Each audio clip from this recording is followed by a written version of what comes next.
Hoje eu vou trazer aqui um conceito bem conhecido que foi desenvolvido por uma psiquiatra, doutora Elizabeth, é uma psiquiatra suíça, e ela fala sobre as 5 fases do luto. E apesar de cada pessoa viver de uma forma única, quando diante do luto, a maioria das pessoas passam por essas 5 fases.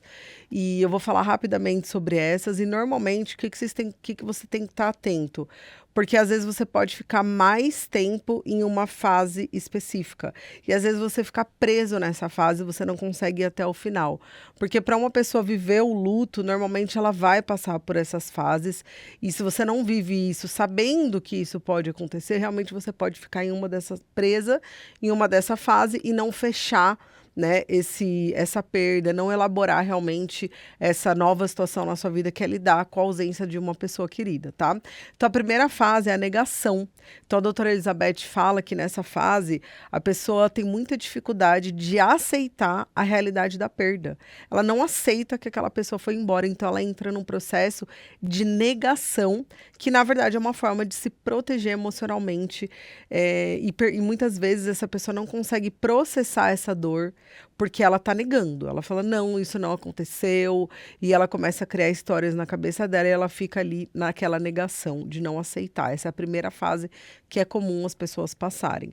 A segunda fase é a raiva. Então, essa pessoa ela pode sentir uma raiva tão grande que pode ser direcionada até para outras pessoas, para algumas situações, ou uma raiva que ela vai alimentando dentro dela, que ela vai guardando, ela vai remoendo, e essa raiva ela é uma resposta a uma frustração. E a sensação de impotência que aquela perda pode causar na pessoa. Então a pessoa fica frustrada.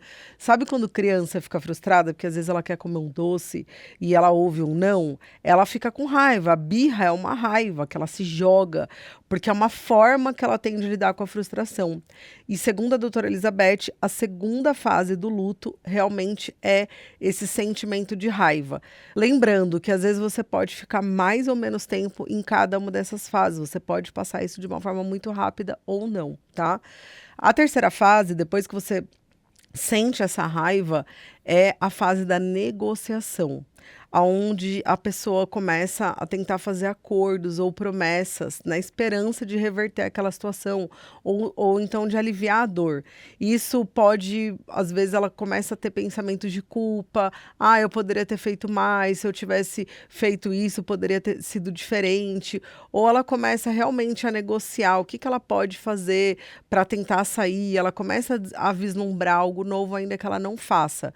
Mas ela começa a entrar nessa parte de negociação que já é um pouquinho da aceitação. Ela começa a pensar sobre coisas além da morte daquela pessoa, além daquele luto. Então ela pode até começar a pensar em planos novos. Tem pessoas que ficam, né, já começam, usam dessa situação para, não, vamos para cima, vamos levantar, vamos reagir. E normalmente é depois de ter passado pelas fases anteriores, pela negação, pela raiva, e vem a negociação. E depois dessa fase pode vir com mais intensidade ou com menos intensidade a fase da depressão, a fase daquela tristeza profunda, do desespero, que à medida que a pessoa vai entendendo que realmente ela perdeu aquela outra pessoa querida, pode acontecer dela ficar bem deprimida, é um momento que ela fica mais reflexiva e é um momento que ela tem que lidar com a dor da perda. Então ela já passou pela fase de negar, ela não queria aceitar, ela se revoltou e ela começa a contar história, a criar histórias, a fazer acordos, a pensar no futuro. Então o novo tá vindo. Ela tá chegando perto da fase da aceitação. Só que muitas vezes, para que isso aconteça, na nossa mente inconsciente, se eu aceitar, quer dizer então que eu vou acabar com aquilo de uma vez por todas, que eu vou me desprender da pessoa. Então, ela passa exatamente por essa depressão, que é uma forma que ela tem de ainda se manter presa com aquela pessoa de alguma forma. Porque a gente às vezes acha, como perdão, que se a gente perdoar, então quer dizer que a gente concorda. Então, se eu aceitar a morte, então quer dizer que eu estou feliz. Não, não quer dizer. Mas quer dizer que aconteceu. Então, essa depressão, às vezes, é uma forma dela camuflar, dela ficar na dor, ao invés dela seguir a vida dela e, de repente, até se cobrar de estar vivendo, estar sendo feliz, estar começando algo novo diante de uma perda tão importante. Aqui pode entrar também o medo do julgamento, né? O que que as pessoas vão pensar se eu estiver com outra pessoa? O que que as pessoas vão pensar se eu estiver viajando para uma viagem ou sendo feliz, sendo que o meu filho, o meu marido, meus pais acabaram de falecer? Então, a depressão é uma forma de camuflar tudo isso também e ela se manter presa na dor. E aí tem que tomar muito cuidado com o tempo que vai ficar nisso, tá? Normalmente, depois da depressão é onde chega a fase da aceitação. Então, finalmente, a pessoa ela começa realmente a encontrar uma forma de aceitar aquela perda, aceitar aquela realidade.